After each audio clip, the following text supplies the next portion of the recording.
Hi everyone, this is Dr. Nitin Chhoda with Ignition Time, and I want to talk to you about how much time it's taking to address the mail-in ballots. For those of you who are saying that the mail-in ballots are fraudulent, it's incorrect. You are incorrect. Here's why. Number one, there are hundreds of thousands of volunteers who are counting these mail-in ballots. These are fellow citizens like you and me. We need to appreciate them. We need to be able to thank them. We need to let our system work. Let our democracy work. They are working hard to count these ballots, and while we go to sleep at night, they count these ballots. So number one, we need to appreciate them. We need to give them time. Number two, this is very important. Because of the pandemic, there were a significant number of mail-in ballots, which is why they take time to count. That is number two. Number three, and this is also very important, some states were able to start counting mail-in ballots much earlier than other states, which means that for some states, it's going to take more time to count mail-in ballots. Plain and simple. When a state starts to count mail-in ballots depends on the state legislature and depends on all the local state laws. So I need us to be patient.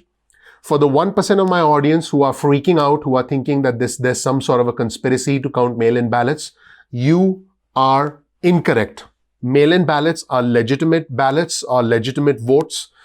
They need to be counted, and we just need to be patient and let the process play out. I know this is a highly stressful time for all of us, but if you're assuming that there's some fraud going on, you are incorrect. You are feeding into conspiracy theories. And I would urge you to be patient, let the process play itself out, because every mail-in ballot should count. All of us need to have a voice.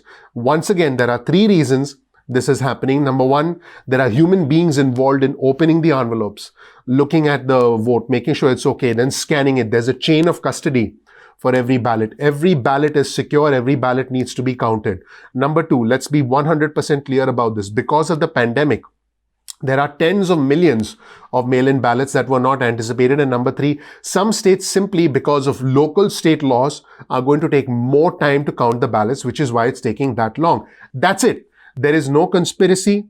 There is no fraud. I mean, there have been no reports like that. So I want our viewers and subscribers to stay calm. Please, don't give in to incorrect notions. And please share this video with friends and family so they understand that mail-in ballots are legit. We simply need the votes to be counted. This is our system working.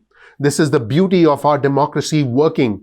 I know that the president has tried to stop the vote and is trying to stop the counting in certain states where he's ahead, but in other states where he's behind, the president seems to want the counting to continue, which is interesting. So all I would say at this point in time is let all the voting continue, let all the counting continue, not the voting, because the voting has already ended. Let all the ballot counting continue, and let's just wait for the final numbers to be tallied. This was to be expected. I just want to be clear. This is not a surprise. I mean, if you haven't been paying attention to the news, then maybe it's a surprise to you. But this extra time for the counting of the mail-in ballots is part of the process. It's normal. It is not a surprise. And it does seem that these early voting, these mail-in ballots, if you will, did tend to skew heavily Democratic, which is why it seems like we'll start to see more votes come in for former Vice President Joe Biden. But this does not mean that there is fraud going on. So again, for the 1% of you who are going to believe in conspiracy theories, you're not going to get that on this channel. I promise you, you're not going to get that. You're going to get the truth, you're going to get facts, and hopefully this information was beneficial for you. Please share this video with friends and family so we can help spread the word and help keep everybody calm, and we can respect our process, respect our democracy, respect the incredible workers who are working while you're, presumably sitting at home watching a YouTube video, and while I'm in the comforts of my own home. There are people who are busting their behind in order to be able to make sure our democracy works. We should be thanking them rather than pointing fingers, because that is not a good thing. Thank you so much for watching. If you learned something new from this video, please click like, please subscribe, please enable notifications. I appreciate you. And I'm looking forward to seeing you in the next episode of Ignition Time. I'll talk to you soon.